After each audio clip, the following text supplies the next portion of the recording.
Hello, hello, hello. Welcome to another episode of the NEL Show. The NEL Show, the NEL Show, the NEL Show, the NEL Show. We should have a song like that. My name is Nkechi Emmanuel de Sage Nel, and I am your host for today, leading a parenting panel for a very important conversation that we need to have at this time and age, especially because Nigeria is a growing population. We have citizens giving birth every other day, and that is a good thing, or it can be a good thing. The only thing that may make it a bit complicated is where there is ignorance tagged together with the birthing of these new lives. Hence, the importance of parental education cannot be overemphasized. In today's parenting panel and conversation, we'll be talking primarily about the role of the father and the mother. We're going to be talking about the role of the father and the mother and what we need to do to make sure that we eradicate what we know as children molestation, especially here in Nigeria. Welcome. Our guests will be joining us shortly. Okay.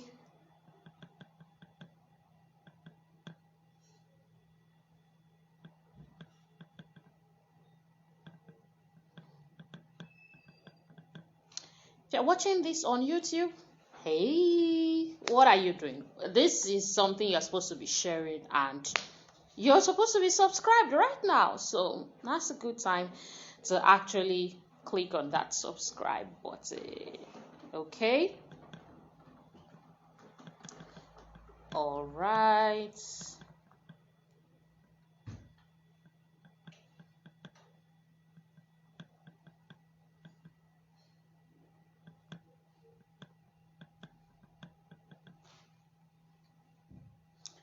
Yes, our first panelist is here.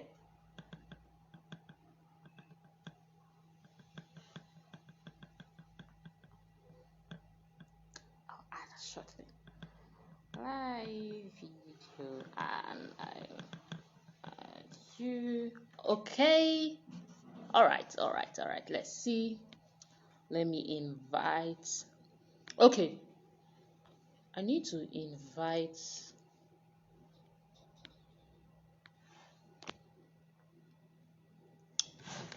Okay, yes, the deal.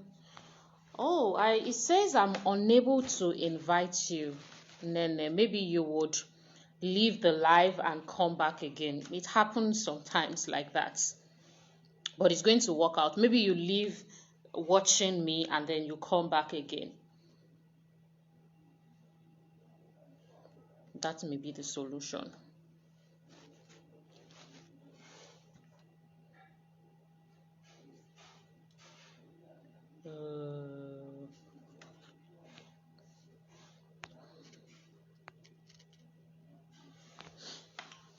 Okay. I can't.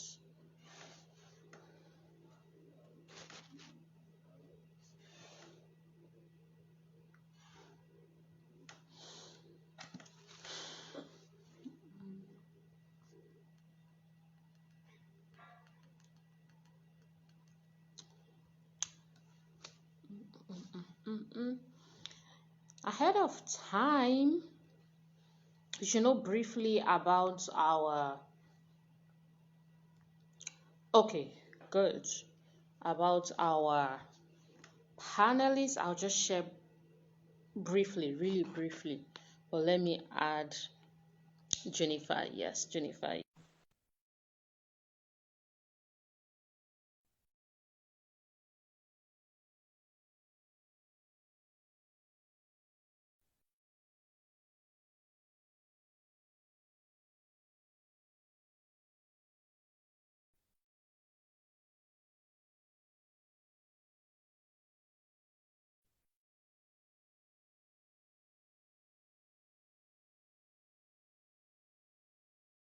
Unable to join. Okay. Hello, good morning, Junnifa. Thank you for being here this morning. Morning. Can you hear me? I'm so happy. Yes, I can hear you. Okay, I good. can hear, although there's a noise at the background. I'm not sure if we can find a way around that. But apart from that, I can hear you perfectly.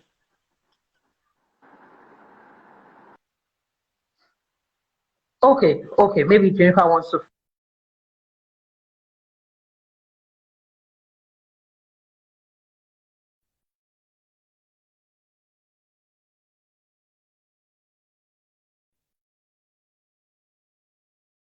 Thank you for joining in. We're going to be going back on the. Yes. Okay, I can invite Nnenne now. So I have done that. Welcome. We're having a parenting conversation. Yes. Let's see. Okay, let me invite Jennifer. Let's see. Let me use the opportunity. Yay, you're back. Okay, I think the sound is gone now. I think it might have been the fan, so I turned it off. The sound. Okay, okay. All right. Thank you and welcome. Nnenne, I'm not sure the camera is turned toward us so that we can see you. Yes, actually, your camera is not turned toward us so that we can start the conversation. Akinropo shared that he's going to be stepping in late, so that's fine. We'll just go on with the conversation and he will join us once he's here. Once he's here, I'm going to I'm going to add into the conversation. Okay, Jennifer, I just want Nnenne to settle in. Oh, okay. Akinropo is here and then we'll begin. All right, he's even here already. Yeah. Okay. Um,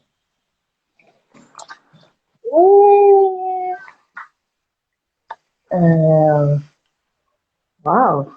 I hope it's not my network. Okay, I can see Jennifer. Okay, yes, Akinropo is here. Good morning and thank you for being a part of this. I'm excited. We're excited. Good morning.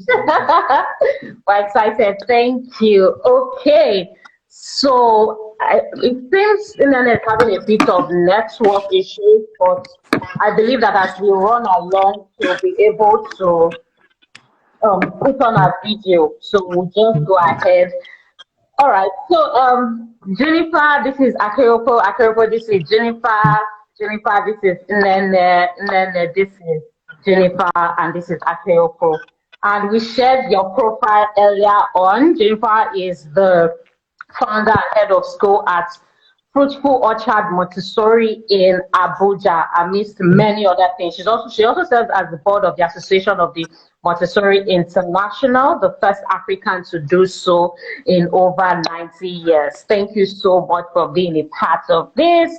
Mr. Akinropo is a passionate catalyst for change who has the mandate to increase the quality of parenting leadership and the methodology of nurturing African children as well as adults into greatness while maximizing their full potential. It has leadership training certification for growing leaders Atlanta, also Generation Z facilitator certified from Growing Leaders USA as well. He currently speaks weekly to millions of parents and adults across the world through his television program LegacyHut with Akinropo on Ovation International TV. And this is just an abridged version. Thank you so much. Nnenne is a family life practitioner, integrated life coach with specialization in child mental wellness. She is affiliated with several national and international family life and coaching institutions. She's passionate about promoting family inclusivity, body positivity, wellness, self-accountability, and mastery. Thank you so much for doing this. I will start with the first question. And thank you for everybody joining in. As you've got questions, please feel free to share in the comments and I will pick it up. There are often unspoken expectations. Okay, Nnenne, we can see your face now. Thank you for joining us again. Good to be here. Hello. Okay. All right. Okay, I'll just go ahead. I just wanted to be sure that we can hear each other. There are often unspoken expectations when it comes to the role of the father and the mother in raising a child. The first question I want to ask is there a difference in the role of the mother and the father in parenting or raising a child? And I'll start with Junnifa. I'm so glad to be here. Thank you for the opportunity. I think that both parents have, I wouldn't say they have different roles. Obviously, the mother has the role of nurturing just by the fact that when she gives birth to the child, she's the one who breastfeeds, she's the one who, is that primary giver, meal giver in the beginning. So that, I think, is the unique role of the mother. Otherwise, in raising the children, I think both parents can actually fill both roles, fill any role, actually. Both parents can, guide the child by modeling, like being the person that they want the child to be. Both parents can be, help the child develop discipline. Both child can help with the child's education, teaching them what they're supposed to learn, supporting their education, helping them with their homework, setting the foundation for the right morals, the right values.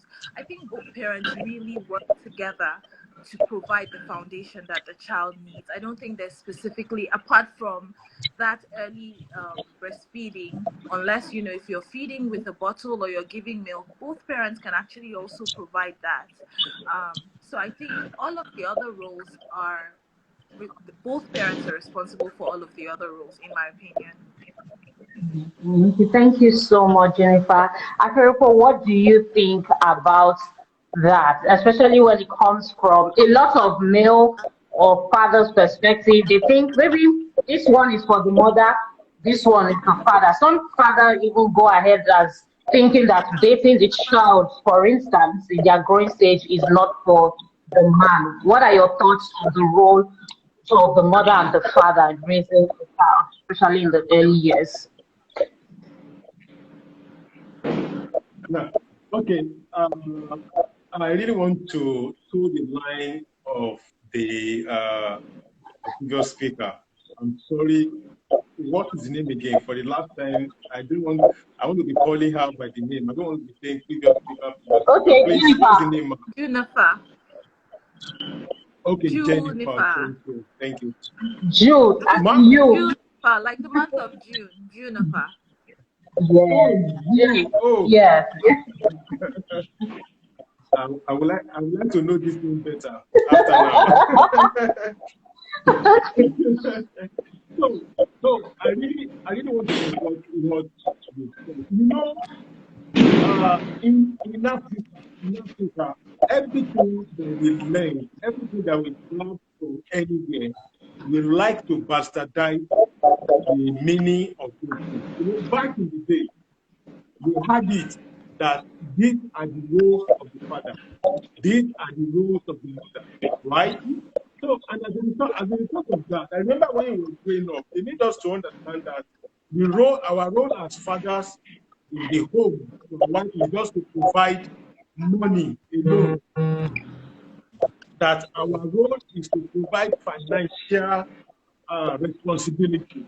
And that's why many of us grew up with that mindset that the only thing I owe my family, the only thing I owe my wife and children is just to make life possible for them financially. So any other thing is none of my business. So when the child does something wrong, or the child or the parent receive a constant reminder or memo, from the school concerning the way the children behave, fathers are so quick to say that, see, you have failed in your job. I did everything. I go out for the money. I travel. I make everything comfortable for you people. You have 2 cars. You have this, blah, blah. So the whole responsibility now of nurturing the child, the children, and the unnecessarily in on mothers alone. So we came up with the research. We came up with the research about 5 years ago, right? After I wrote my book, Daddy, Where Are You? You know, detailing the role responsibility of fathers in the home. We now came up with this thing that enough is enough of assigning roles for fathers and mothers in the home. And that's why I like what you said. You said, apart from the role of, you know, breastfeeding the baby, every other role, man and woman must fill that role. Despite the fact that fathers can breastfeed, they can breastfeed a baby. So now we not came up with that word. The word is involvement. The word is involvement. The word is commitment. So meaning that if a father is so busy that he cannot attend to some things that have to do with the children, whether in the school or at home, then the mom will step into it. If mom will not have time, in a way, have time now, quote and unquote. So I don't want the people that have joined us to now go with that facade that yes, my people I don't have time. My wife will take off. And people I don't have time. My husband will take off. So that's why I use that word, time, quote and unquote, right? So the mom can step into it. The mom can step into it. So in all ramifications, the word we are looking for is involvement and commitment. We are not going to continue to assign role of fathers so that when fathers have done their own, they just sit down and relax. And this is one of the problems that makes fathers, that makes some men not to know how to cook. This is one of those things that make them not to know how to speak, how to clean the room. They believe that once they've given the woman, their wife, 2 million naira home keeping, I just want to be magnanimous with my work now. So once they just say that, no, giving the woman 2 million naira to take care of the home, the food, everything, that is not, or any other thing is none of my business. Let me just go and be looking for money. The educational progress of the children is none of your business. Character-wise, it's none of your business. Emotionally, social and emotional learning, it's none of your business. Nothing is your business apart from money. Any father that is doing this is not really involved in the life of the child, and the person is not even so committed also. So every one of us, both husbands, both father and mother, must be ready to rise and raise these children.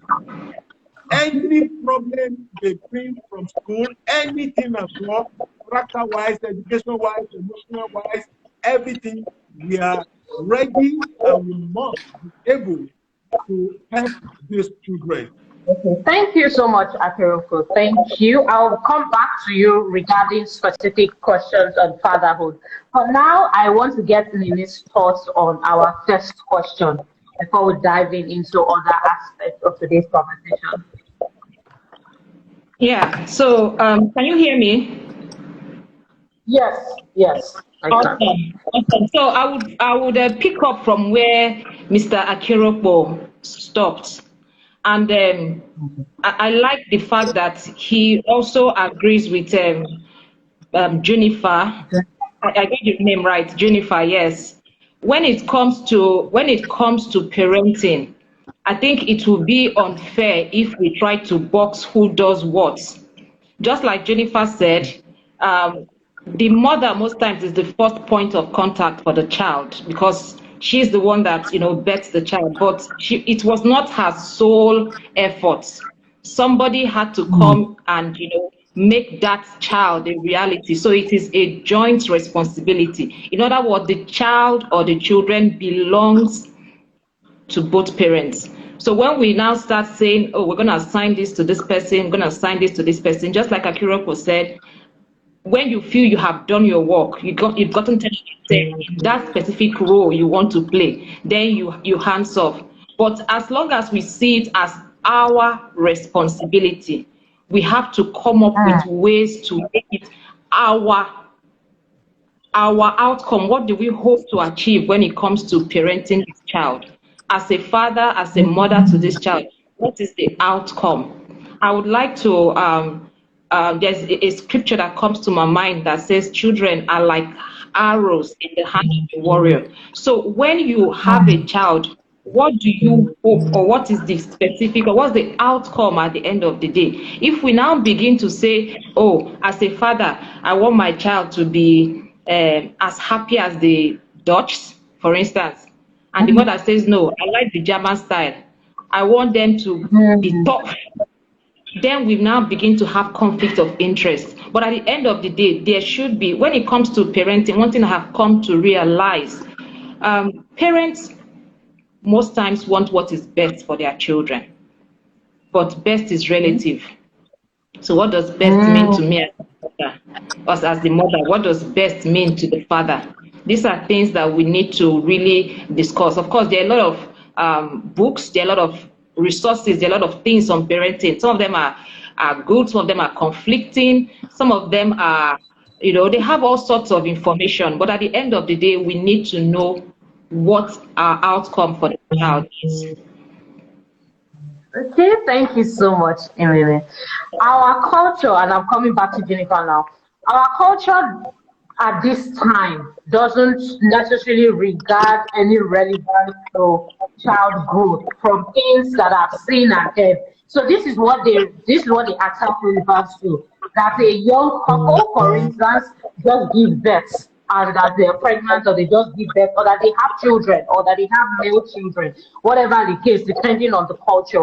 Why is it so critical at this point for individuals? I don't even think it should be exclusive to couples now, but even individuals who are looking to raise children, why is it so critical for them to start adopting parenting skills at this time?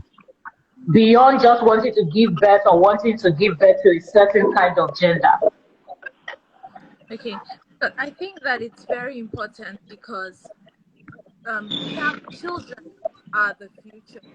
They are the foundation for a nation. They are the foundation. If you want to make change in any community, in any society, in any country, most times adults are already fixed in their ways. So if you want to make a change that will go from one generation to another, it's actually the children that you need to focus your efforts on, because if children are raised a certain way and they imbibe a certain culture, a certain way of being, they'll probably raise their children that way and pass it to the next generation and so forth. So it's really important for us to know what we're doing with our children. And then the way we raise our children really sets the foundation, or it determines what their future is going to look like. So it's a really big responsibility. It's a huge responsibility. And most times the only reference guide or the only education that people come into parenting with is their own experience as parents, which may not have been, in fact, in most cases, is not an ideal situation, right? If you wanted to become a doctor, you would go and study to become a doctor. If you wanted to become an engineer, you would go and study to become one. Any kind of expertise that you want to practice, you usually have to prepare yourself in a certain way.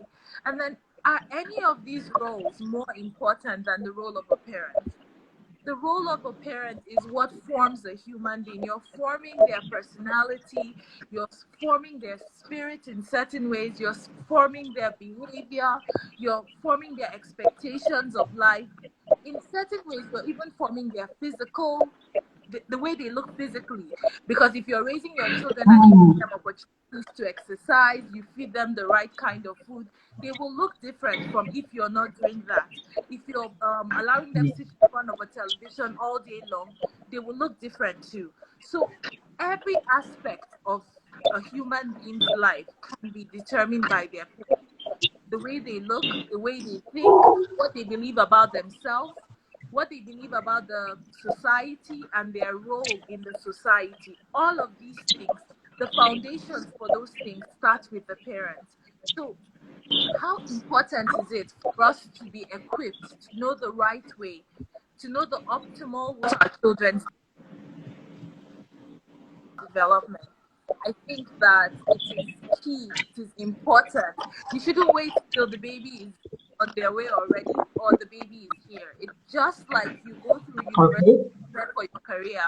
This is the longest career you'll ever have, actually, is parenting your child, because you parent them as infants, you parent them when they're children, you parent them through adolescence, in the university, even as they get married and start having their children. You'll still be there as a somewhat of a counselor of sorts. You'll be guiding them through that process. So it's kind of a lifetime career. Like, you can change careers. You can decide, I want to be a teacher, then I want to be an accountant, and you go back and study. But your role as a parent, if God keeps you alive, lasts a lifetime. So it's really important to equip ourselves so that we're not winging it, we're not figuring it out on the go. Instead, we're coming equipped with knowledge of what is ideal and what we should be doing.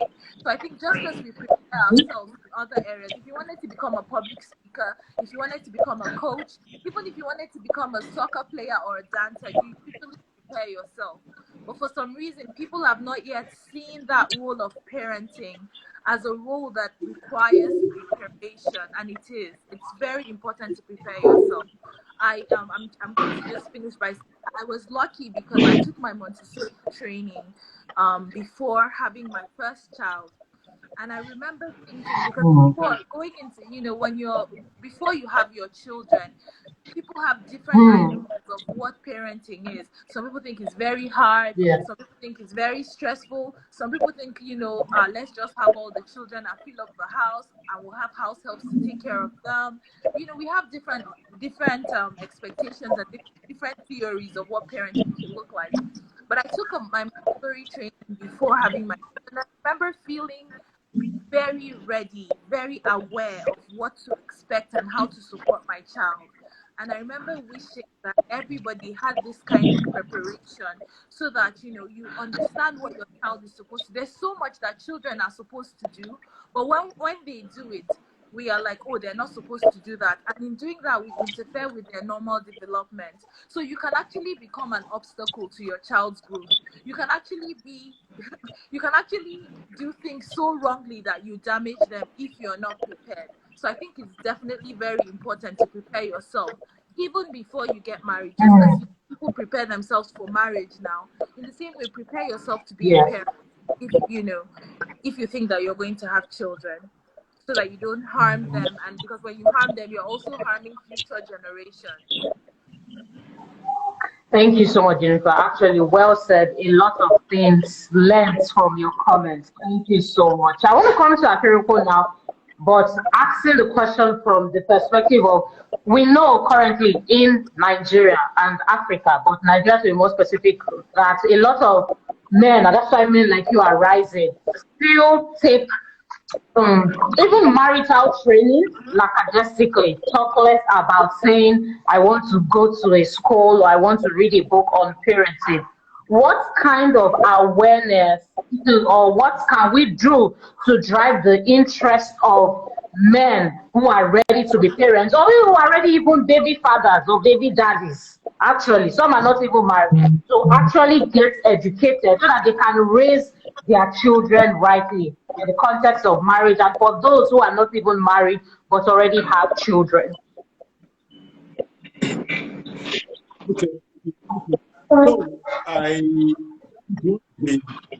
in fact, that is the major challenge that this case is currently presenting of family, fatherhood, that is the major problem we're facing. If you recollect, about 20 years ago, 25 years ago, you hardly see anybody, you hardly watch anyone talking about parenting, with the exception of 2 or 3 people, PN, and that. So they started it early. 25 years, 30 years ago, so there was nobody. So when the thing now became a public knowledge in the past 15 years, in the past 10 years, What are you guys doing? What are you guys, what do you mean? Are you telling me that I need to come to school, I need to learn how to, I mean, before I begin to know how to father effectively, what school of people, what school of family law, and what school of marriage did our own parents go? You know, they try to tell us there. Then I always tell people that our parents did not go to any parenting school. But I believe we will do them a good deal if we build on the structure that our forefathers and our parents have built on. It is going to be monumental to failure if we want to parent today's children with the knowledge of how our own parents parented us. With regards to different environment, different experience and perspective.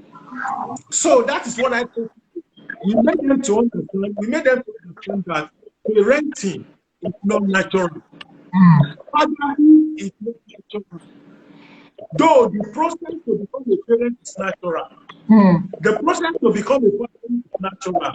But the nitty-gritty of how to effectively nurture the product of that naturality, it's not natural. You have to learn it. You have to learn it. Because every one of us, Junnifa said something that I want to pick up. Every one of us is a product of our early emotional life. We are products of our early emotional life. Everything that we grew up with, everything that we grew up with our mothers are part of our life. Subconsciously, we react or respond from the way, from the point, from the harmony of the way we were raised. So it's possible we are going to inflict the pain of the environment against our wife as men. It's possible we are going to inflict the pain of our toxic environment against our husband and from women.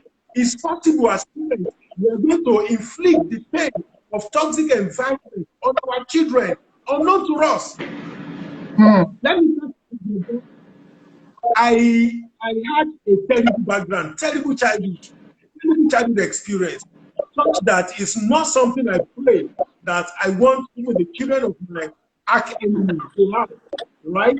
But when I got married, I was unconsciously and subconsciously behaving to my children the way my father behaved to me. The only thing I wasn't doing to my children, I wasn't abusing them and I wasn't beating them. The same way my own dad abused and the same way my own dad beat me. But talk of neglect. I was neglecting their well-being at the initial stage of my marriage, at least the first 5 years. I would play with them, I would take them out, but I was not paying attention to them. The same thing affected my wife. I never abused my wife, I never bullied my wife, I never shouted, I never did. I thought I loved her, but unknown to me, I wasn't emotionally attached to her, just the way my dad was never emotionally attached to any of his wives. Because his DNA is in me. His DNA is in me. So until after 5 years of marriage, until I just myself, I look at my wife, I look at my children, I discovered that no, this is the same thing my dad used to do to his wife. He was never, it was never there. It was just, they just saw nothing. It was never romantic. My dad never asked any of his wife what happened to you, those things. And I saw myself behaving the same way. So until that time, I not subjected myself to critical reasoning. That was when I started reaching out to coaching. Please, I don't know what is happening to me. I started to behave to my wife and to my children the same way my dad behaved to his wife and his children. So what did we do? And I began to write some things down, my behavior. What I've been doing to my wife, to my children, then what my dad did to me, then what my dad did to his wife. Nothing changed. And here was me that I never liked the way my dad behaved. But I was doing the same thing to my children and to my wife.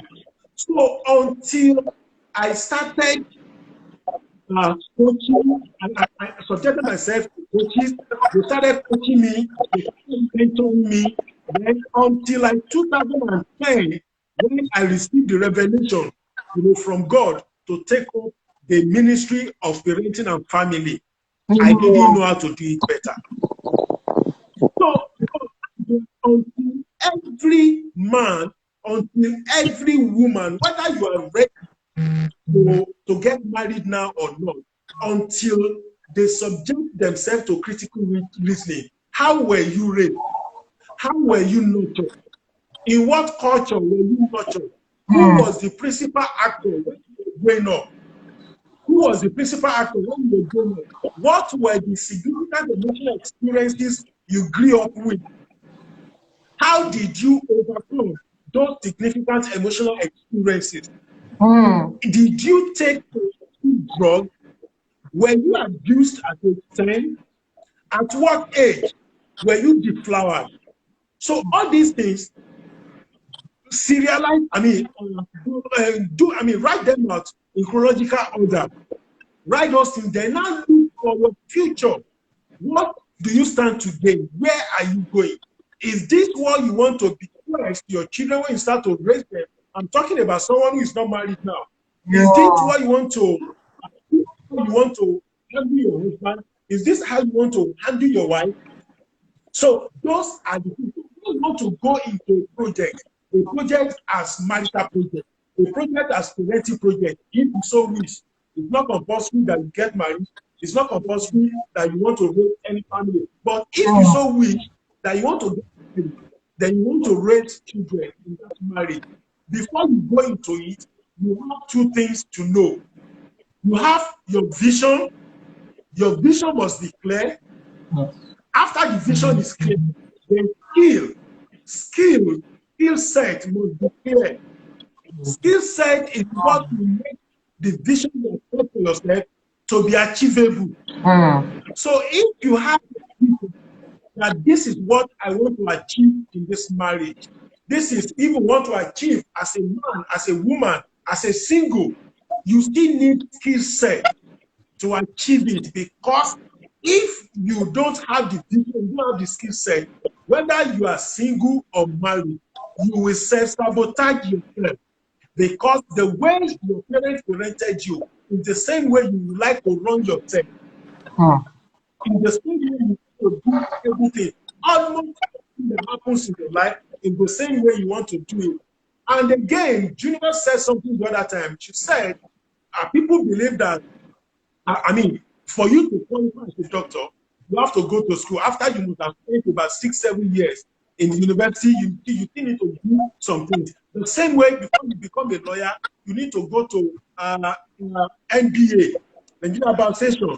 You can't just leave a university about 4-5 years, of course, then you want to go into trade.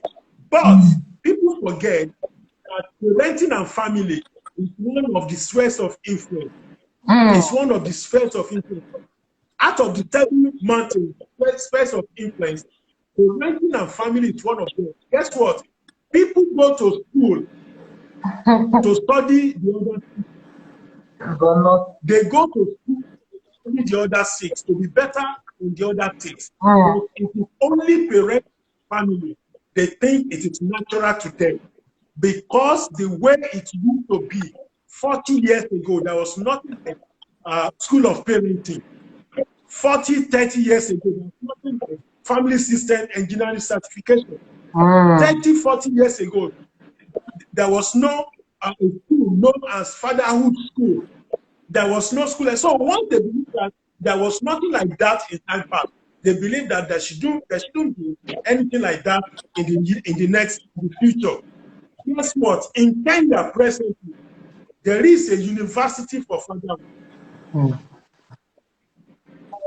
In Kenya presently, That's wow. for fatherhood. Okay. Because they identified the gap between fatherhood and children. They've discovered that they need to rise to the occasion because a lot of people are just coming in, coming out. Then the problem from that arrangement is none of their business. And that is why we even tell people now, even if you decide to be a single parent, if you decide to be a baby father or what do they call it, please get knowledge, get knowledge. Nobody is trying to force you, nobody is trying to force you to marry your wife. Nobody is trying to force you to marry the mother of your children. There are some circumstances that are none of our business. But how you are going to raise the product of that circumstance effectively is our job. So we as a professional, let them give you templates that will make you a baby daddy to be proud of yourself. That baby mama that gave birth to that child too, wherever she is, she will be happy that my baby daddy or the father of my child is raising my children very well. Our job as professionals is to provide solution to you for progress and peace. Don't allow the circumstance that you find yourself affect the product of that circumstance.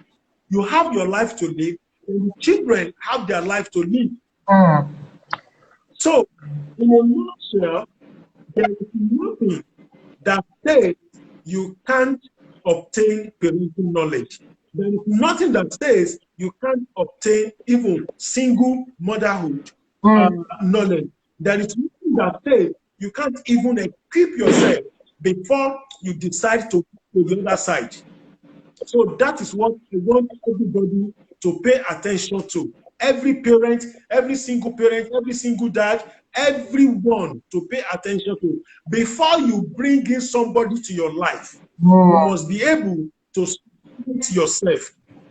Scrutinizing yourself, meaning that what those toxic relationships I had in time past, right from my childhood till now, itemize them and make sure you deal with every one of them before you allow someone else, either a woman or man or children, into your life. Thank you so much, Akinropo, for just really speaking to men and speaking so passionately. Thank you so much. Nnenne, are you there? Yes, I I'm am. not Can you sure. see me? Okay, you are. No, we can't see you, but we can My hear you. Do you screen want is to leave big from and my end. join? I don't know why. Yes, you can leave and join in so that I can ask you your question. I think Junnifa too left. So, yes, I think that's what you should do. Then, okay, then I'll add you again so that we can go on with the conversation. All right, yes. Okay, I think it'll be better now. She's joining us. Already got the request. Okay.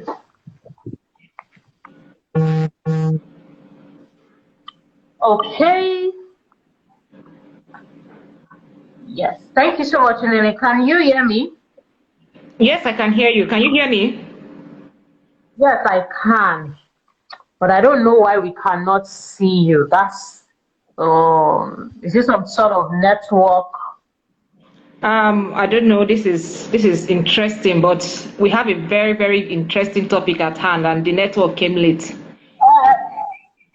Yeah. So what I usually do is that we can actually go on with the conversation, and maybe your screen will catch up. I've Yeah. actually done that on a live before. So what we can do is we can try one more time for you to leave and go. But if it still gives us the same result, we're just going to go on talking because we already captured your face earlier on. Yes, so let's do that. And we'll add you one more time, okay? And see if there's any difference. If not, we'll just go on. Okay, good. All right. But at least I can see white now. So it's better. But I Okay, think we can go goodness. on. it seems to be very colorful at your side this morning, but it's okay. I think that it's fine that we can go on. You can hear me, right? So that I can ask your Yes, yes, question. I can. Yes, I can hear you. Okay, good. So yes, riding on what Akinropo and Jennifer have been saying, the question I want is the only question I want to ask you is, of course, Akinropo already shared with us basics of and the how to of getting these parenting skills. I want to ask you, Nnenne, as a person passionate in this field, from your years of experience and even the vision you have, do you think it is compulsory for all parents, for people? So let me put the question this way. Now, who are the people that are termed parents? Is it people who give birth to children biologically, or people who have the interest to actually raise children? Because in this part of the world, it has become a rising conversation where we're wondering, is adopting a child also a great part of parenting, or must parenting come from I give birth to a child, you give birth to a child, so therefore that's what would you say? What can you share with us is the ideal or correct definition of parenting? Those who give birth to children. So what about those who adopt children as well and interested in raising them? What are they going to be classified as, for instance? Okay, thank you so much, Nkechi. I would like to start off by saying this. Yeah. I believe that there is a reason why God has the power to have created everyone at the same time. We have over 7 billion people on earth. And God could have as well created everyone at the same time.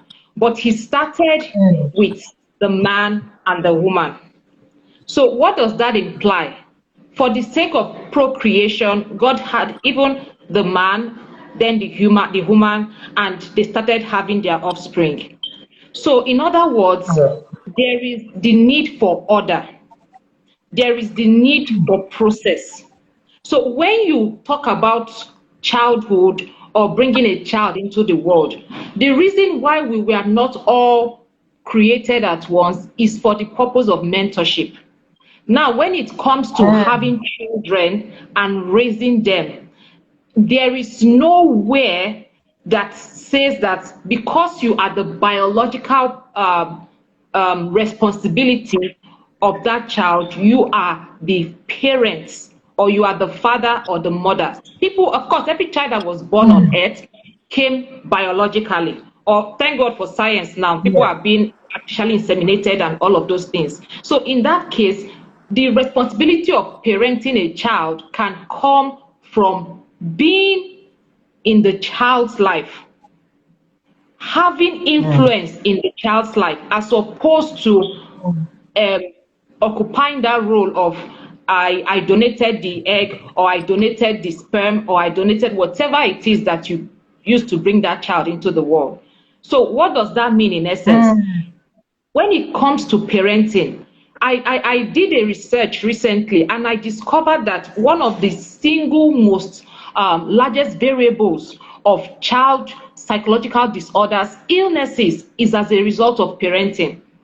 So when you see a lot of people moving around and they have baggages, emotional baggages, it stems from a place of that lack, that place of void and vacuum that we assume a father, because he gave birth to him, must feel. A mother, because she gave birth to her, must feel. When the person can be nurtured, because what we are looking for, what we are after at the end of the day is how much influence can I have on my child as opposed to trying to control him? How much of that, how much can I, how much can I, how much love, how much safety, how much security can this child have? Because at the end of the day, when it comes to, for instance, neurobiology, when it comes to personality traits, when it comes to temperament, when it comes to things that have to do with biology, we might not have influence, so to say. We cannot really control a lot of those factors. But when it comes to our influence, how well do we, when our children see us, what does it trigger in them? When they have to speak about their parents, what do they say about them? A lot of us come from a place where we are like, oh, thank God I'm different from my father. Thank God I'm different from my mother. But what can our kids say about us? Are they happy to, have us influence them, or have us influence them, or are they just happy to be so different from us? These are things that we should check. So, and if you have to have your children, say things about you, what are they saying about you? Are you happy that they are different from you, or that you played a major role in their life? Now, this is when it comes to parenting. Like I said earlier on, when it comes to parenting, parents do not have to be biological. You can have a mentor for your child.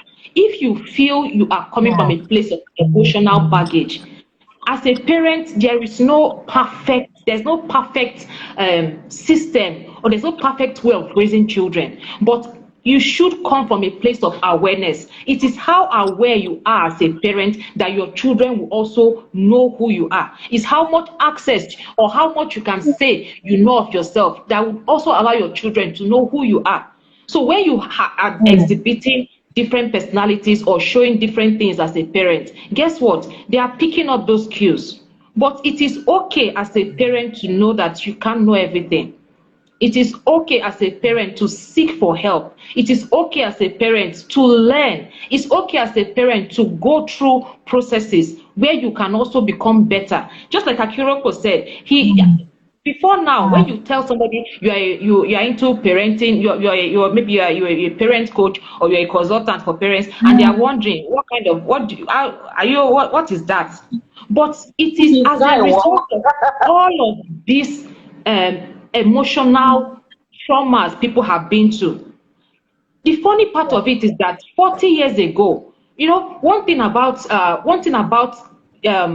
nature that I love so much is that the problems that will exist in 40 years' time, the kids that will solve it have already been born now.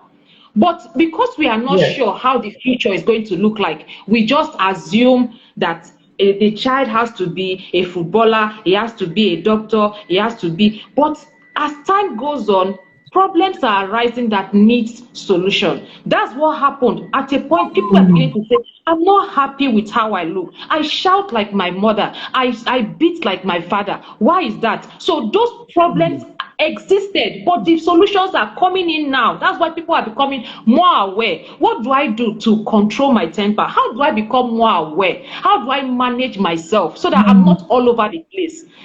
Then people are now saying, oh, we can actually go and learn this. We can actually go for this course.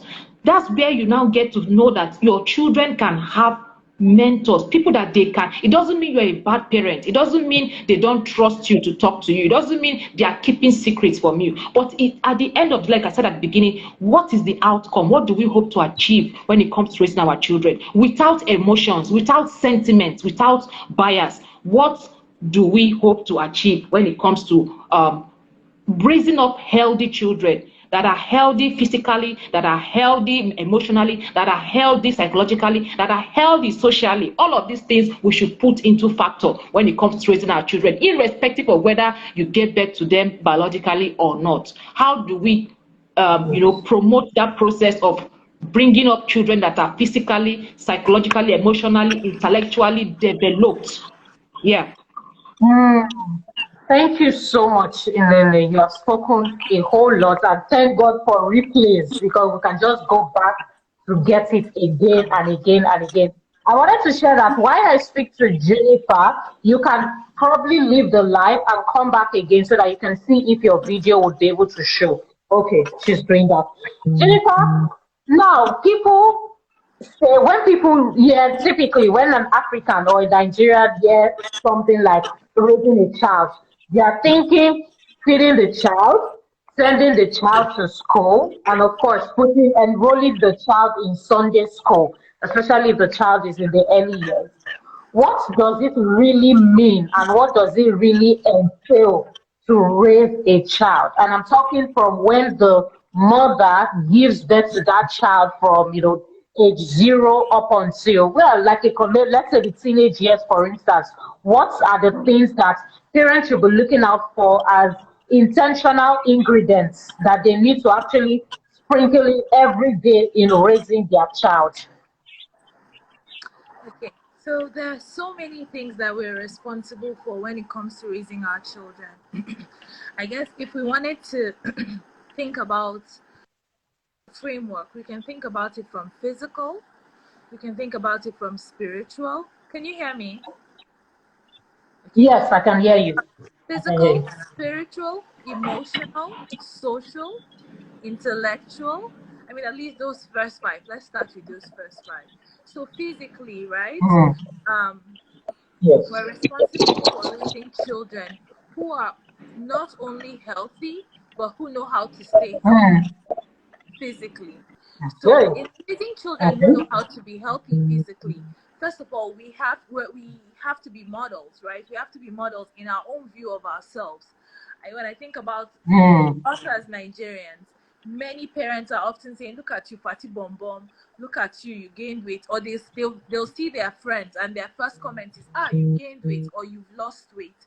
Remember that our children are watching us, and mm, they're listening to us. They're taking from everything we say, even when we're not speaking to them. So there's that, like the way that we act, the way that we carry ourselves, the way that we eat or not eat. And then providing healthy meals, balanced diet, teaching them healthy. How much water is your child drinking every day? Are you ensuring that they are drinking water, mm, or is most of their liquid intake actually soda or things that are bought Maltina? Are we thinking about what our children are actually eating? Are we consciously making an effort to ensure that every day they're having fruits, they're having vegetable, or is your child's staple Indomie? Easy, mm, not always the best. mm, Many times we go for convenience, but when we're thinking about raising our children, we're not thinking about convenience. We're thinking about what is ideal, what is best to help build their physical bodies. So there's that. We can talk about nutrition, what they're taking into their body. Then what are they doing with their body? Are they sitting all day in front of a TV? Are you encouraging them to be active, to play outside, to run around, to ride a bicycle, to mm. be involved in sports? Again, it's easy to just put your child in front of a TV or so that they're not disturbing you. Do for their physical health. It's important to think about that. Another part of their physical health, again, is like what we communicate to them, ensuring that we're building them up instead of breaking them down. Sometimes the words that we use on our children actually breaks them down physically, not just, it also breaks them down emotionally, but physically, accepting what your child looks like and building them up so that they can build their self-confidence and they're encouraged to do the best that they can.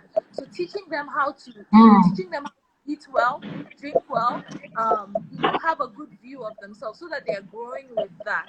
And then sleep, ensuring that your children are actually getting enough sleep. Many children don't get enough sleep.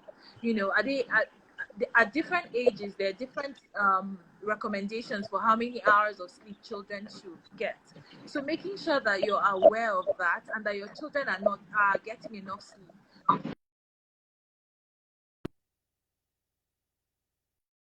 Sounds like a lot, but that's actually what they require. So making sure that you're aware of Mm, that, you're making sure they get those things. So that's the physical.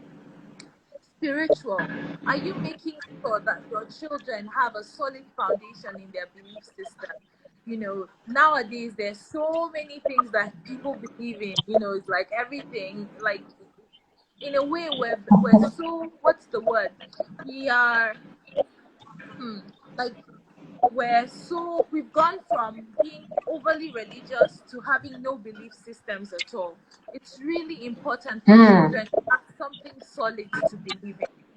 Whether you're a Christian or a Muslim or whatever, let your children believe in something. Help them to develop that belief in something that is bigger than them, because that's what drives them. That's what I feel like when you think only for yourself, you will run out of you mm, we can't always be enough. And I find that people who are always who give their children the impression that, okay, you can be whatever you want to be just by yourself. The day that they are not able to be whatever they want to be, what happens? But when you have something that's bigger than you, you know that it's beyond you. You try your best, but you know it's not just you.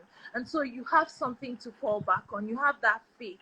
You have that belief system. You know that you're called here for a reason, for a purpose. And when you're not sure, you have someone that you can always turn back to. And that also affects their values, their morality. All of that usually tie back to what they believe in, right? The spirit is also affected again by our view of our children. What view do you have of your children? Are you seeing them as who God sees them, like how God sees them? Are you trying to seeing them beyond who they are, standing in front of you, seeing them beyond that child that maybe is not doing what you want them to do or obeying you, but seeing them as what they could be, seeing them as what God has called them. So when we see them that way, then we can speak that into them and then help them to become that thing that God has called them to be. So we really actually have to build our children spiritually, help them to learn, the word of God, help them to learn that they are more than what they think or what they see. They are called here for a purpose, to do something beyond them. In Montessori, we usually teach the children that even the non-living things, even trees that you see outside, are for a purpose. Even plants and animals, they are for a purpose. They are obeying the higher calling. So what about us, human beings, that were created special for a purpose? So I think it's important for our children to know that. Then emotionally, we started this conversation talking about the role of the father and the mother. I think that some of the issues that we struggle with parenting actually starts from that emotional foundation. Often we tell children, don't cry because you're a boy, or are you not a boy? You should be stronger than that, And then girls should not be strong, or men should not be, so then when they become dads, then you want them to be the caring dad, but you raise them telling them, don't cry, don't show your emotions, Don't cry. strong, hard, be tough. I think that we can raise our children to be balanced. It's okay to show your emotions. It's okay to cry. It's okay to fall down, dust off, and keep moving. So having that knowledge that we are again setting the foundation for how our children feel, acknowledging their emotions. Now, I'm not saying that you should. There are three ways that you can be, right? You can be permissive, like everything your child does is okay. Every time they cry, you cry with them. And then you can be authoritarian, like don't cry, don't do that, like do what I say, and you're so hard.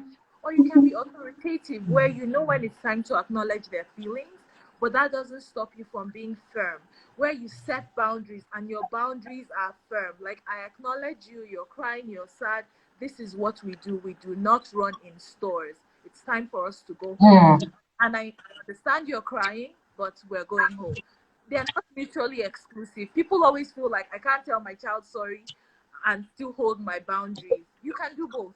You can acknowledge how your child is feeling while still being firm and holding the boundaries, so that they know that there is a way to do things. So helping our children learn how to be emotionally sound, helping them to be kind, to teaching them values. Or okay, so then I talked about emotionally, so acknowledging their feelings, also showing them, modeling emotions. Many times I think parents feel like maybe they have to be perfect in front of their children, so their children never see them when they're sad or when they're disappointed or when they're angry. It's okay for your children to see you when you're angry. It's okay to acknowledge to your children that it's wrong. What I did was wrong. I'm really sorry. Or to say, I feel really sad today, and maybe talk to them that I'm going to go and lie down for a bit till I feel better. You're modeling to them how to act when you're sad, or how to act when you're angry. Many children don't have any models for this, so they just do whatever. Like, they're angry and they punch someone, or because they've never seen an adult model to them the right way to be angry. Or many times we say you cannot shout, you cannot hit your brother, but we don't tell them what to do instead. Like we say, don't do that. But did you tell them what they should do? So often we're correcting our children by just telling them what you did is wrong, but we're not telling them what to do instead, what the right thing to do. We can do that by modeling or by actually telling them what to do. And then socially, teaching them how to be socially responsible, giving them responsibilities in your house. Many people now have house helps, and that's fine. I get many people are working, but are your children still held accountable to be contributing members of your household? It's actually a human need. Every human being wants to feel like they are contributing. Are you giving your children a chance to contribute in your house? Even if it's just fetching water for dinner, like, putting water on the table that we're going to drink, setting the table for dinner, taking the plates downstairs, putting their shoes in their cupboard, folding their clothes when they're done. Making sure that you're teaching your children how to contribute, how to be responsible members of society. Remember that their first society is their family. So how are they responsible within the context of family? Because if they're not responsible within the context of family, how are they going to go and be responsible within society? Teaching them how to be good friends, how to be good brothers, how to be good children. It's our responsibility to teach them all of those things. I was going to say something that I feel like has escaped my mind, but basically we're responsible for be consciously looking at our children, looking at society, thinking about what kind of adults do I want to raise, what skills do they need to be that adult, and then thinking about how to start putting those things into them. The adults don't learn how to be adults as adults. They start learning how to be adults as children, learning what, and then meeting what they need, understanding what they need, because we teach them, our mindset as adults and as parents is always to teach children. But one way that we can teach them is actually also by understanding what they need and making sure they're getting what they need. Children need to move. Babies need to move. They're learning how to walk. But many times we say, sit down, don't move. So knowing what your child needs.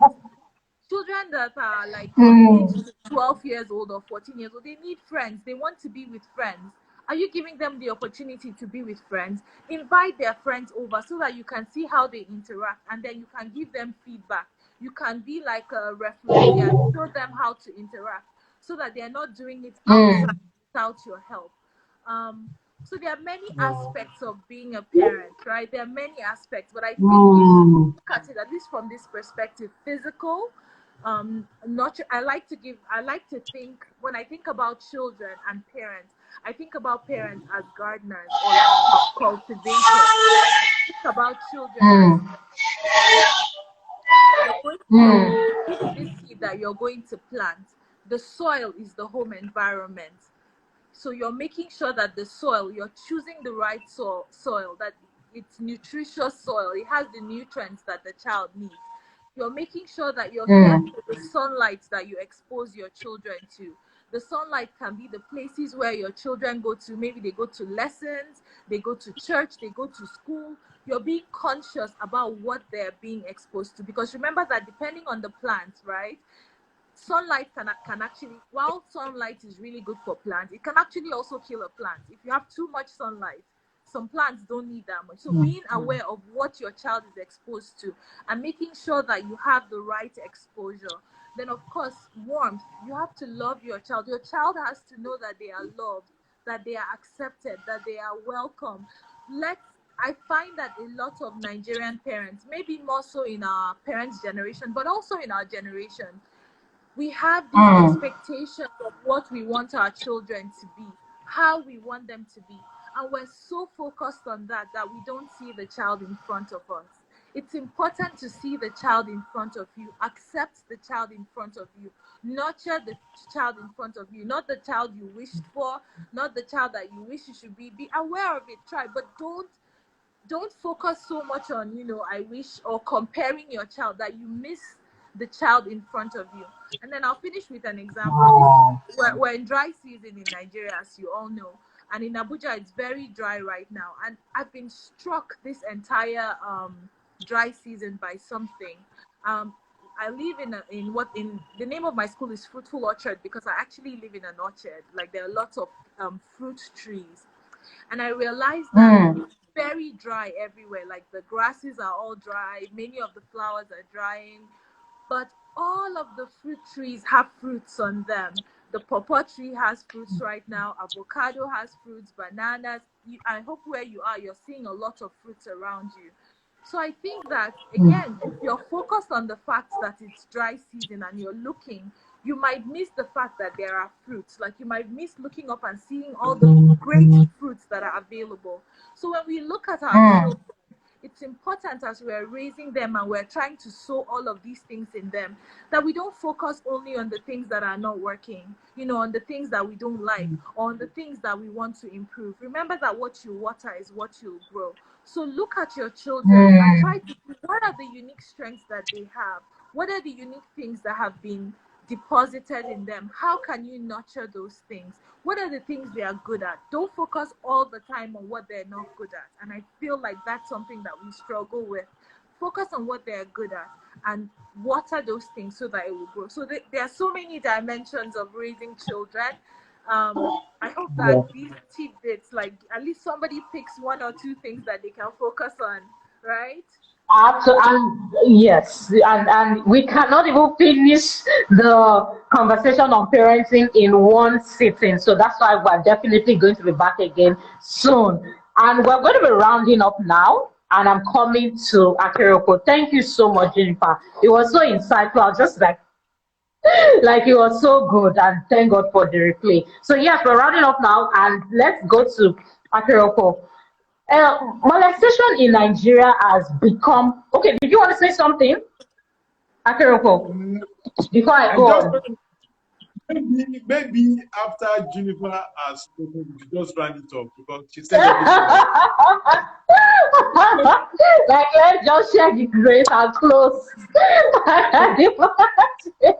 No, it was so good. Thank you. Thank you. Okay, so I want to speak. I want us to speak and pretty much round up on this note. But of course, no hurry, but as extensively as you want to share because it is really important.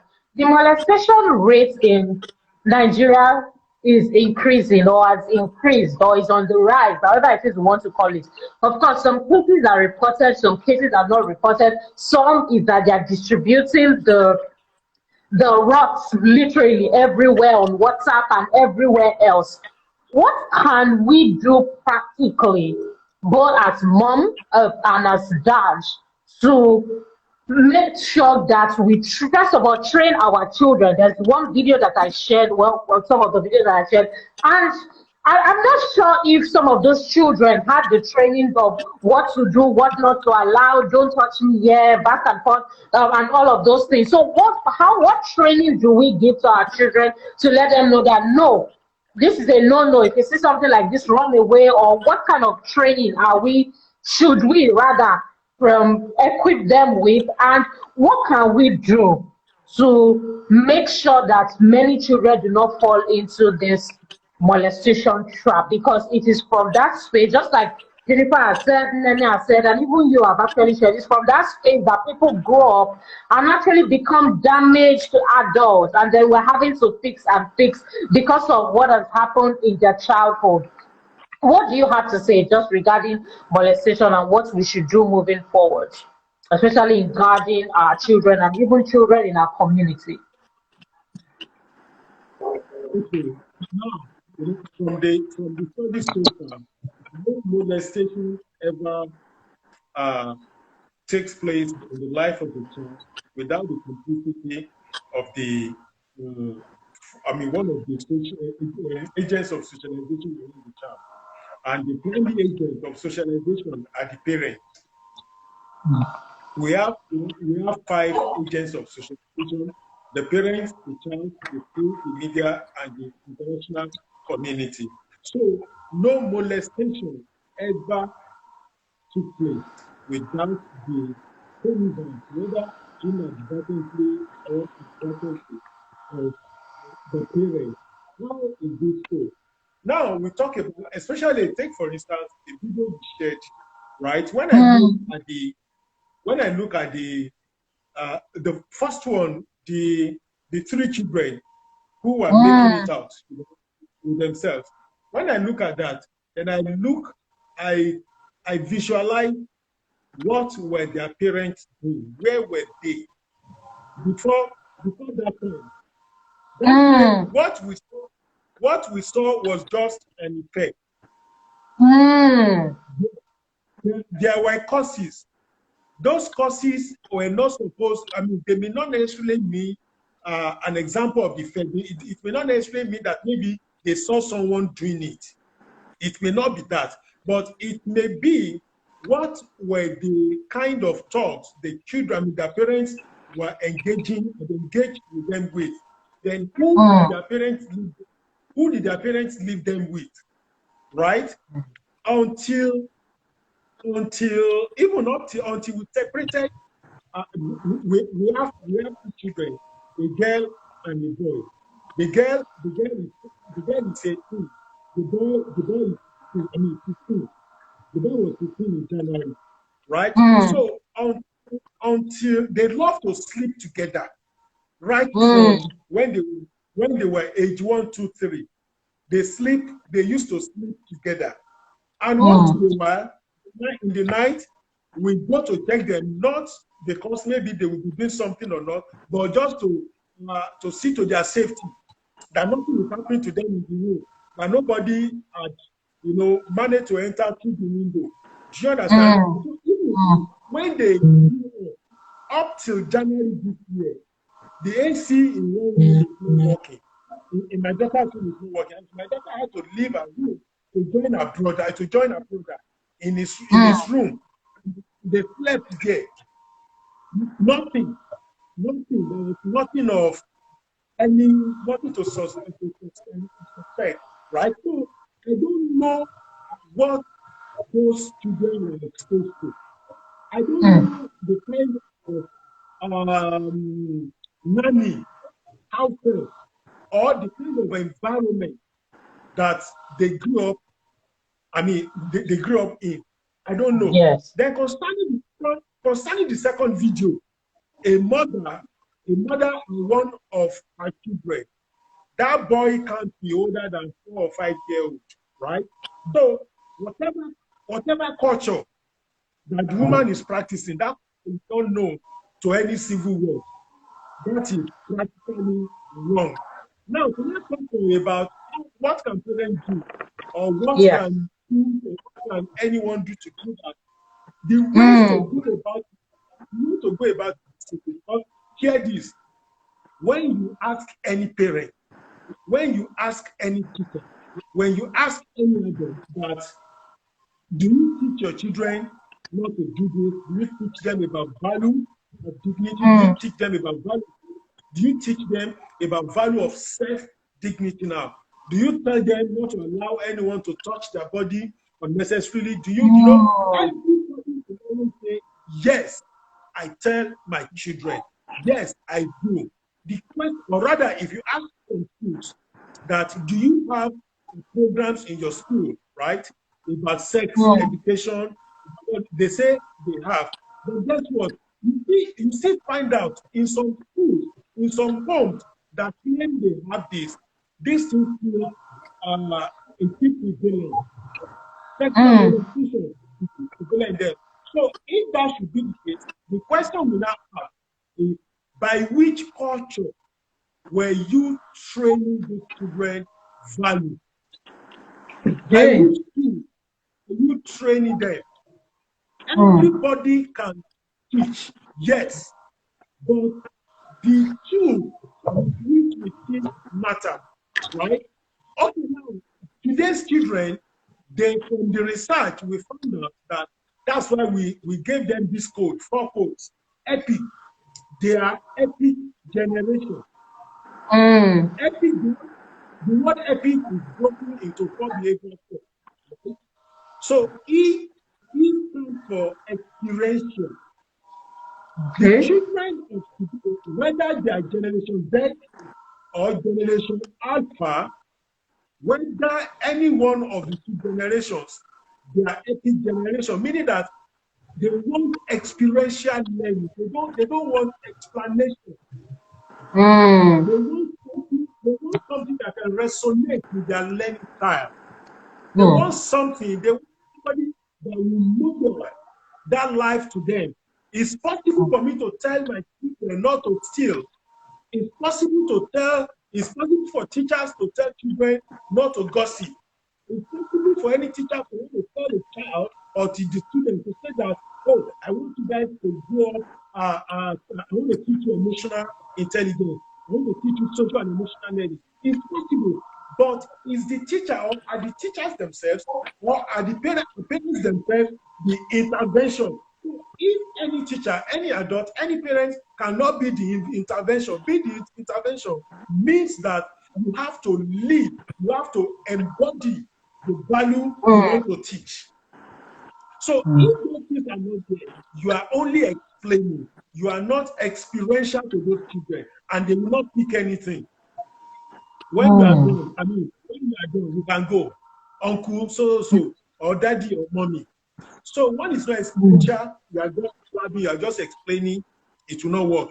Then P stands for participation. No rules and regulations that is devoid of the participation of these guys will work either in the home or in the school. I say it again, no rules, no regulations either in the home or school will work without the participation of these guys. Fine, people will always say that, are we not practicing democracy? Are we not allowing these guys to determine the rules for them? No, this thing is simple. You tell these guys, whether in the home or school, this is what we want to achieve. This is where we are going. So today, we want to teach sex education.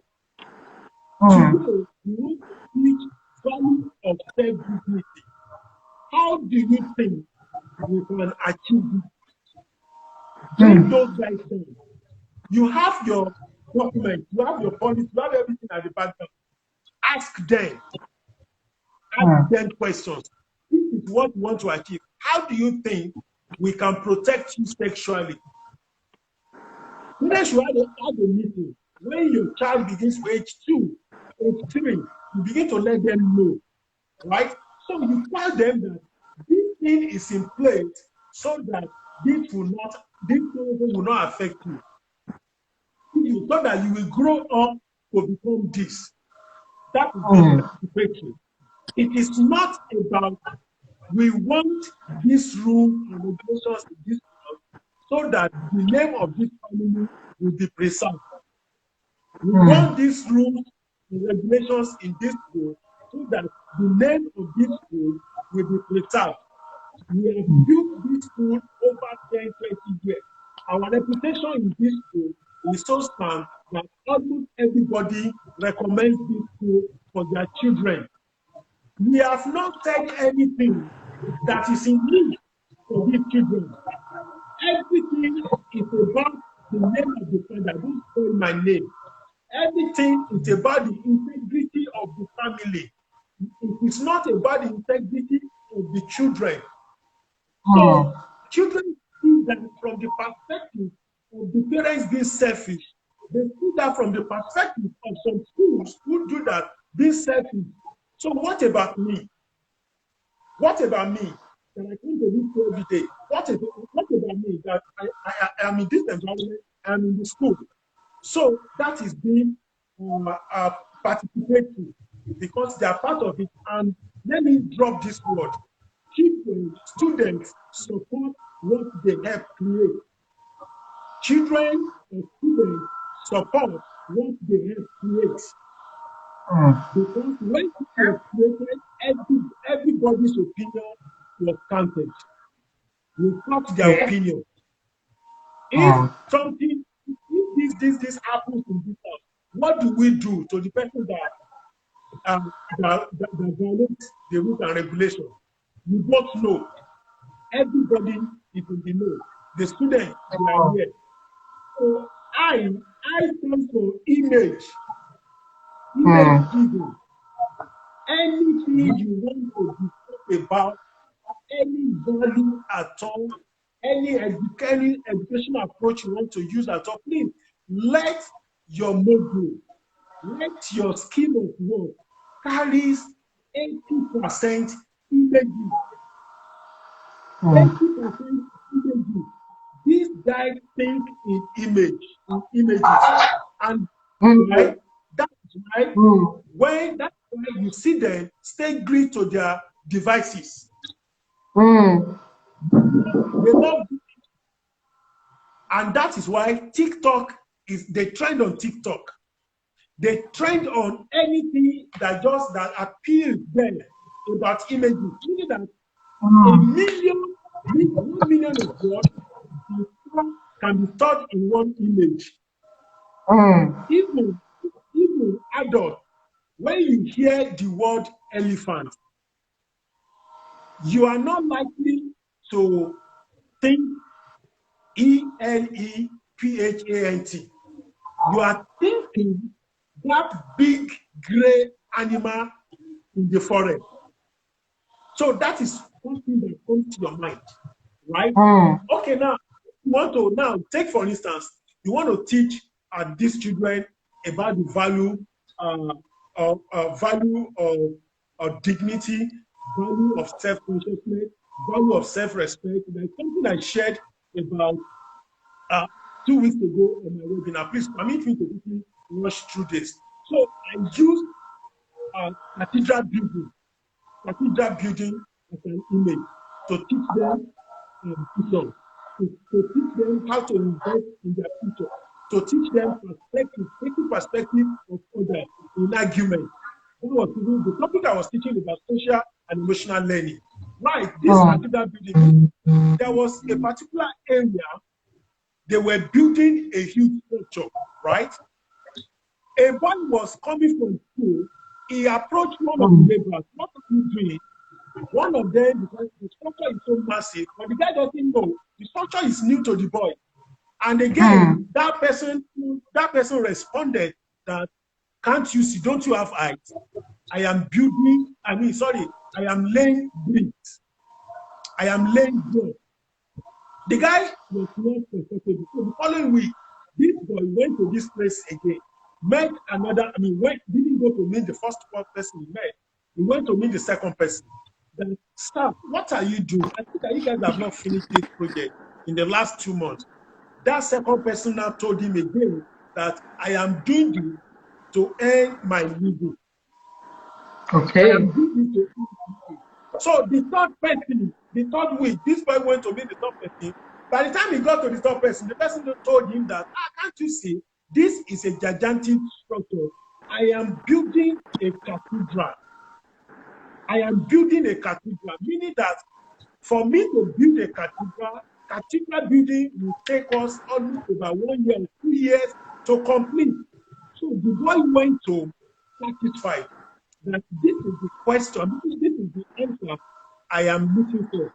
How do we use that to teach children social and emotional learning? Meaning that thinking of the perspective of others, thinking of the bigger picture, right? So it's so easy to do that now. So when you relay this story to them, then you have it in your class, you hang cathedral building in your class, you hang at the picture image of cathedral building in your home, right? And just let them know that people who have future for themselves think in cathedral building, meaning that they think of the bigger picture and they think of the perspective of others, meaning that things are not always like the way we see it.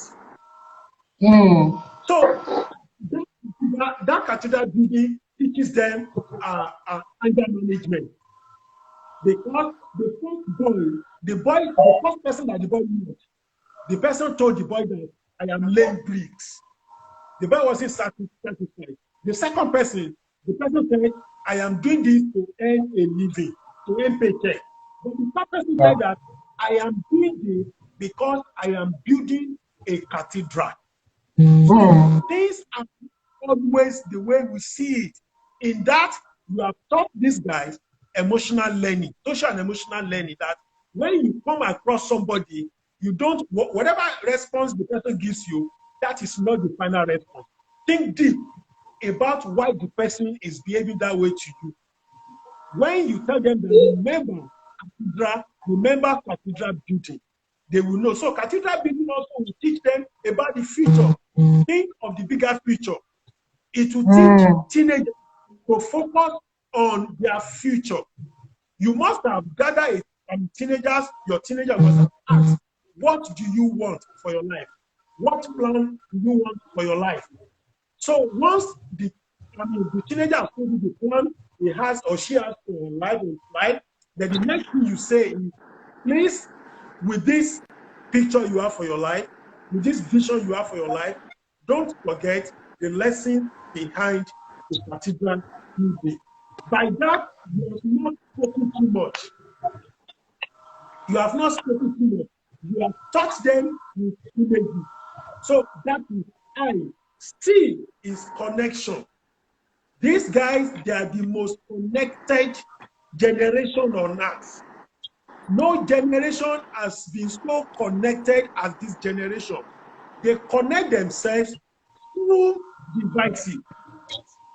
The peers, in my country, these guys have friends almost in all the continent where they speak different languages. In China, Japan, Australia, everywhere, even in Dubai, they connect with themselves. So if we want to engage them, we must make sure that whatever we want to explain to them comes from them. We hold a meeting. Always have a meeting every day to connect with these guys, because that is what they can think. Thank you so much, Akinropo, for the acronym. So experiential learning, participatory, that's participation, image-driven, and connection for C. Thank you so much. Thank you so much for trying your best. I know that there's just definitely so much you had to say and share, and we've learned a lot. Thank you so much for trying your best to summarize within the time. Okay, Nnenne, what is your space? And we're rounding up now. So what's your take on the videos and the rising molestation in the country, both the ones that are reported and the ones that are not? Okay, when you sent that video, I immediately went and I was curious. I wanted to find out if people are actually subscribing to child pornography and molestation, and I discovered it's actually a billion-dollar business. This is the reason why Jeffrey, was arrested. And I watched the documentary on Netflix, and I was shocked at how, he was able to gain access even to world powers, knowing fully well that he was a pedophile and he was, known to go out with people that he could take advantage of. So it is a thriving business, and children are being taken advantage of. It brings me back to this topic, which is parenting. First and foremost, my heart goes out to children that have been made to grow up faster than their age, having to go through organizing things and live a life of fear and live a life of doubt. About 80% of people that have been molested and abused, as at when the first case of child molestation was reported, some of them have grown up to become grandparents now. And it was discovered that about 80% of them have actually thought about committing suicide. And a whopping 60% of them have attempted to commit suicide. In other words, there is still the culture of silence. There is still the culture of stigmatization. People are still going through this and they think there is no help. Please, if you are listening in and you have been abused in whatever way, sexually, physically, psychologically, it's affecting you, please, you do not deserve to go through this alone. And as parents who are going through, issues or have had to deal with, cases where they knew that such a thing was going on, the first instinct is to go into denial most times. It can't be me. It's not happening to me. Because a lot of times, people that perpetuate these things are known. there are people that within, they are either teachers, uncles, relatives, people that do it a lot of times. So the more reason the person is to the child, the more difficult it is for the child to report, because they feel they are going to, it's their fault, they feel they are going to stifle the relationship and all sorts of things. So it is when the abuser or the perpetrator is distant, sometimes it's easier for them to speak out. But when the person is closer to them, it's difficult. But as much as possible, let us take it now back to parenting. Know the place of disciplining your child. Know the place of domesticating your child. Know the place of abusing your child. A lot of times we feel we want to train them. We want them to be tough. Want them to be this certain kind of way, trying to control. Meanwhile, you are not giving room for love. You're not giving room for safety. As much as possible, let us get to the point where we begin to emphasize on soft skills, emphasize on character building as opposed to practices. What skills are we teaching our children? How attentive are we as parents? How much of our listening, how present are we as parents when our kids are talking to us? How much of empathy do we show to them? How assertive are we as parents? It still boils down to what Junnifa said earlier on about the different kinds of parenting. You can be empathetic towards your children and still assertive. You can teach them the place of leadership. You can teach them how to listen. You can teach them how to also love, how to care for people, how to know healthy boundaries as well. How to know when people are invading their space. If your child doesn't feel comfortable hugging people, don't force the child. But when a child begins, if you want a child to be very, very lively and the child begins to withdraw, don't assume he or she is going through, is just acting, is doing shakara. No, find out, but you won't know if you don't have a relationship with the child at first. So every parent should get to the point where you have a personal, not all children are the same. As much as, even if the child's name is Nnenne Junior, the child is not my replica. So the child will not behave the way I am behaving. I need to understand that and follow each child based on, like I said, most times we might not have control over their personality traits. We might not have control over their biological features. But how much influence do we have on our kids in terms of them knowing themselves, being aware of themselves, even knowing how to speak out? One thing that we have magnified over time is the silence culture, because we don't want them to say it's our family that this thing happened to. But the more we keep doing that, the more we are giving voice for people to keep perpetuating these things. We are encouraging all of these things. People are sharing such, obscene videos that you can't even imagine. And it's going on because people are making money from it. But as parents, as guardians, as caregivers, we should subject ourselves to knowing. Get to the point where you actually train yourself.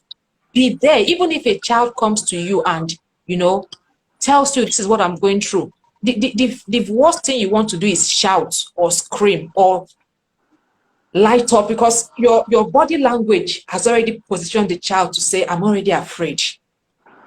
Funny enough, when a child is born, when kids are born, they are only born with two fears: the fear of noise and the fear of falling down. So every other fear, every other bias, every other prejudice, every other thing, they learn it from first their primary caregiver, which is the parents, their school, their environment, all of these things. So we are responsible for the things we expose our kids to. We're also responsible for how they turn out to be. So as much as possible, as parents, it is, if you are or you have been abused, please seek help. Because you might not even know how to deal with it when you see it. There is help. Even, I'm in Lagos currently, and I know that there are numbers, there are therapists, there are counselors, there are organizations set up by Lagos State government to help children and people. Just this morning, I got a message that a school was fined, I think, 25 million naira for abusing a child that was flogged, and he had problem with his eyes. So if they had kept quiet and said, let us not speak to this child, let us manage it, we won't hear that that case was actually in court and they got justice for what happened. So please, it might be difficult, but speak out. But your children will not speak out if there is no relationship with you at first. As parents, there are different stages our kids go through. First, when between the ages of 0 and 3, a lot of times as parents, we are scouting. That's why this morning your child is excited about firefighting. There's fire trucks. The next minute they are excited about computers. Next minute they're excited about cooking. Next minute they're excited about football. The next minute they're excited about makeup. They are everywhere. So as parents, your duty is to scout and begin to see what excites my children. Give them different options. That's why I love the concept of Montessori. It helps children to begin, gives them the grasp of how to even begin to see and use things. It helps them to use their senses to recognize things. So at that age, you are scouting as a parent. From the ages of 4 to 6, you are modeling. They are looking at you. So it's not a matter of do as I say, not as I do. That's why they can go to your room sometimes. They want to wear you. They want to wear daddy's coat. They are seeing what you're doing. As much as possible, when you talk from a place of vulnerability. Talk from a place of truth. Let your children see that as much as possible, you are a model.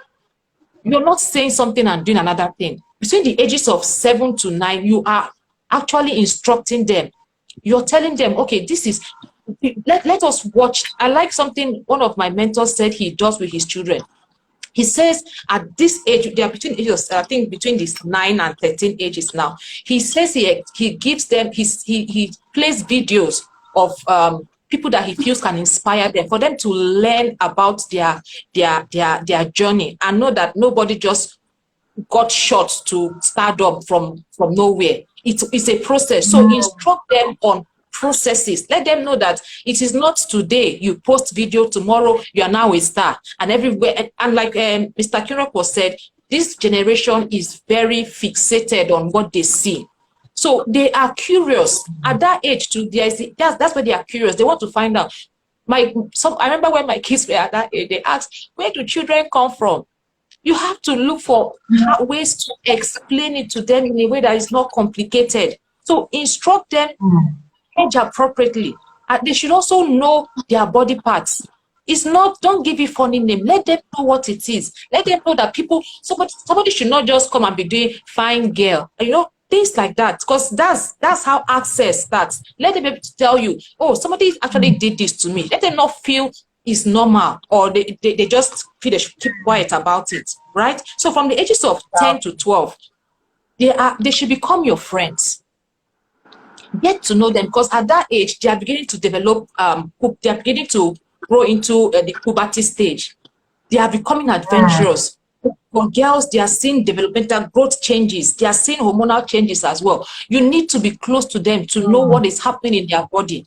They want to start, listening more to their peers, know their friends, invite them over, like Junnifa said. Let them come over and know the kind of things that they talk about and give them feedback at the end of the day. So you need to be close to them in such a way that they are free to talk to you about anything. If you feel that you might overreact, please, it's okay to get a coach or a mentor for your kids. And you don't get to the point where anything they discuss, you want to know. The mentor can give you feedback, but as a parent, it is okay for your children to have mentors at that age, especially when they are between the ages of their preteen ages. Then is a very sensitive period.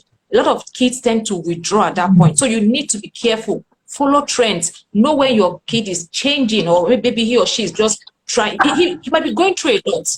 The child is trying to start his or her, and she's all over the place. You see her, 1 minute she's happy. Know why it is happening and be their friend. Let them be able to open up with you. The ages of 13 to 18, then they need a coach. You need to be you. They need someone to coach them through. They need someone to talk to, because now they're catching feelings. A lot of things is happening in their lives. they need someone to be a coach then. Now at 19, remember parenting starts from infancy to adulthood. At 19, they are now adults. Some of them have moved out of the house if they are outside of Nigeria. Then you are a fan. You are cheering them on. You are not afraid that they are going into a different space and you are wondering, let me tap into their phone. Let me do this, because you have established relationship over time. So as much as we try to amplify the need for them to do well in school, we should also amplify the need for them to have social skills.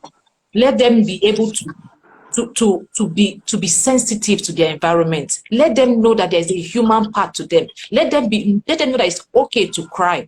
Let them know that it's okay to say yes, to also hear no.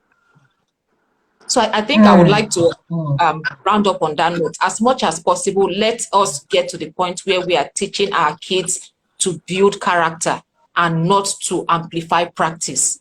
A lot of sorry to add this again. When we were younger, our parents used to wonder, how can you sit and watch a rat chase a cat, the name of Tom and Jerry? It's the same way we sit down now, how they feel good watching somebody else play game online. And they're also wondering now, how can daddy sit down and say he's watching Chelsea run around the field for 90 minutes? Some of them doesn't make sense to them. What does that mean? Change is happening. But you cannot influence what you criticize or what you persecute. For you to understand their world, you need to come down to their level, learn from them, be vulnerable, and make sure you have a relationship with your children and those that you influence in your space as well. Thank you so much, Nnenne. Really well spoken. Thank you. Thank you for sharing. Junnifa, what are your thoughts as we close out? You're sort of giving us the final thoughts on this. Child molestation. Nnenne and Akinropo have covered a lot, but what extra thoughts do you have to share on what we can do as a country and particularly as parents?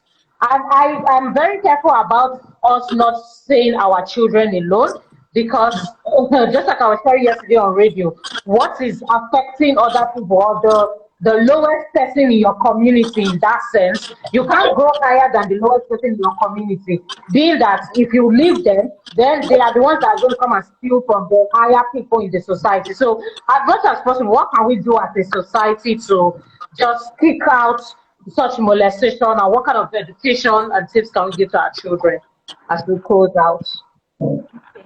So they have said so much of what I would have said, so much of it. Yeah. So, and I think one thing that has been on my mind since the beginning to say, first of all, is that in the Bible it says that one will chase 1,000 and two will chase 10,000, right? So, can you hear me? Yes. Yeah. Okay. We can hear you. We can hear you. So okay. Imagine if everybody did their role, did their work, if everybody took responsibility. If only one parent is raising the child, what they'll do might be 1,000. But if two people are putting their hands together, it'll be 10,000. And then imagine if, as a society, we look at it as one of the sayings from the olden days: it takes a village to raise a child. It really does take a village to raise a child. It takes all of us acting with integrity. When we become a society that values integrity, that encourages or celebrates people doing the right thing, it might not have to do with education. It might just be, throwing a paper in the trash can, or, cutting the line, or lying about something small. All of these things tie together. When we say that it's okay to do one thing that is wrong, we're inadvertently saying that it's okay to do other things that are wrong. So we have to first become a society that celebrates doing the right thing. We often celebrate, success, but we don't question how success comes about. It's like, do whatever it takes, do whatever you have to be, do whatever you have to do to be successful. Again, when we're giving that message, we're giving that message that it's okay to do anything, like whatever it takes. So we have to be a society that celebrates what is right, that celebrates integrity. We also have to be a society that cares. For children to come and speak to us, even if they can't speak to their parents, they need to be able to have someone that they can speak to. So if your role is a teacher, if your role is an auntie, if your role is a Sunday school guide, or like, whatever your role is in the life of any child, are you building a relationship that they can trust you, that they can come to you? Are you building that relationship? So again, parents, of course, is very important to build a relationship with your children. But whatever relationship you have with a child, or with a teenager, or with a child, or with anyone really in your life, are you being that person that they can trust? Are you are you acting with love? Are you keep giving them the impression that you're an open door that they can come to? It's really important. So I think that if as a society we all see ourselves as safe spaces, we all model integrity, we all model the behavior that we want our children to have, even in the way that we speak, in the things that we do, in the how we to people who upset us. Because when you're driving with your child in the car, or with your nephew in the car, and somebody mistakenly cuts and you're like, Waka, your mother, your dad, you lash out very angrily, right? It has nothing to do with your child being abused, but they've seen how you react when you're angry. So when they have a problem that they need to come and speak to you about, they'll make that connection, that when she's angry, this is how she behaves, or when he's angry, this is how he behaves. It's completely unrelated, but they are very smart. They make those connections. So it's really important for us to work together, to be responsible when we're outside in public and we see an adult treating a child a certain way that makes us feel uncomfortable. Don't walk away and say it's not my child. It's our, like you said, it's intertwined. You can put your child in a Yes. bubble, but they'll go outside and they'll interact with this child who's damaged, quotation marks. So we Yes. have to take responsibility. Take responsibility. If you see a child, if you see something that makes you feel uncomfortable, something that you wouldn't be comfortable if it was happening to your child, step up, ask, question, point out, educate. Sometimes people do things unconsciously. I'm in a school, so I see things like, we noticed a nanny that would drop off a child and give the child a peck on his cheek. It might seem like a small thing, but it's not. Question. Make sure you're having those conversations. Point it out to the parents. People are so busy now chasing all these things that they miss so much that is happening. So all of us actually have to take that responsibility and make sure that we're stepping in, we're being vigilant, we're communicating, we're wearing that facade that, if a child feels like they need someone to speak to, we can be that person. I think above all, love. Love. Like, just like make sure that your children know that you're their safe place. And it starts from when they're young. Be their safe place. Be that person that they can come to. Let them know that no matter what they do in life, you will always be their safe place. This doesn't mean that you don't correct them. It doesn't mean that you don't set boundaries, but there's something about them knowing that, no matter what I do, the love my parents have for me, it's unquestionable. Because we sometimes certainly give our children the message that we love them because of how they are. We love them because they behave well. We love them because it's important for your children to know that you love them no matter what they do. Love is a human need. We all need it. We're mammals, so we have that social need. If you're not giving your children the love that they need, they'll seek it from other places, and that's usually the entryway that people who abuse children used to enter. They offer them that thing which they feel they're not getting. Maybe they offer them time. Many times as parents, again, we're so busy hustling that we're not giving children our time. So there's this person now who is spending time with them, and then they feel comfortable, and that's an entryway. Or they're not getting the acknowledgement that they need from us, and then somebody offers it to them, and all of a sudden, you know, they are so comfortable that they get taken advantage of. So making sure that we prioritize what's important. Success is important. Mm. Money is important. We have all these fees to pay and Mm. everything. So above all of those things, time, presence, love, time, because it's when you're spending time. I think there's someone who says that you can be present and you're not present. Are you present spending time with your Mm. children but you're always on your phone? Are you spending time with your children but you're always working? And trust me, I'm not saying I'm perfect. It's something that if you're aware of, then you're constantly working on it. You're making sure that Mm. you're spending time with your children, time that you're like, my phone, I'm putting it away. You're having conversations with them. You're listening to their Mm. conversations. There are always signs. They're always, if you listen to your children and you're truly present, you will usually tell when something is going wrong and you can step in early.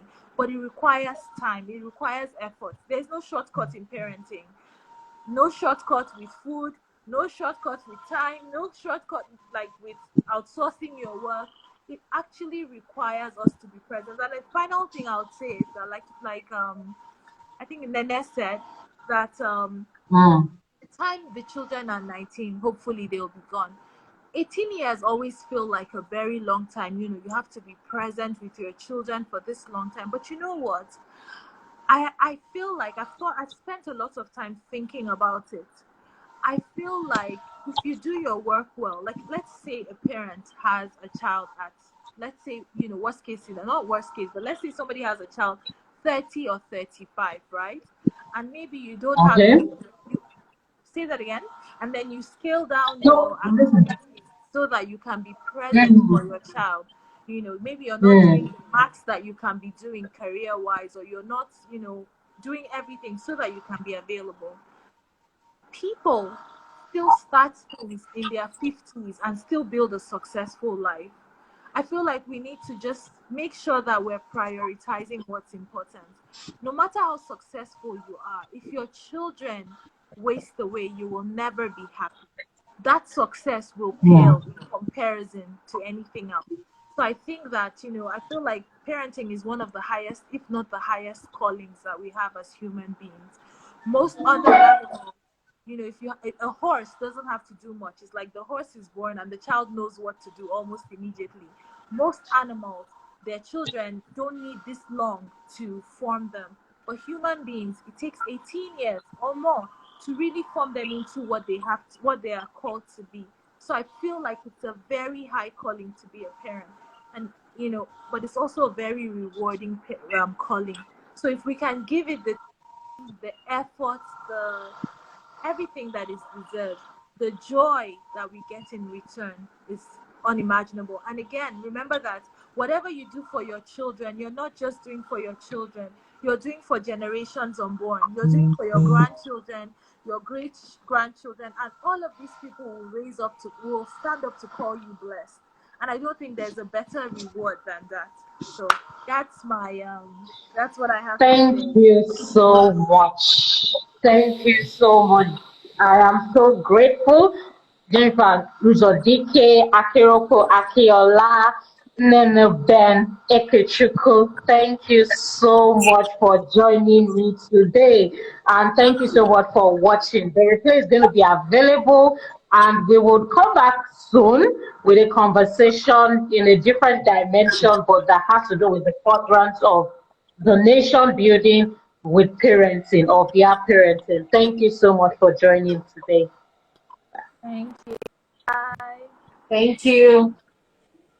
Thank you so much. Thank you. Have a good day.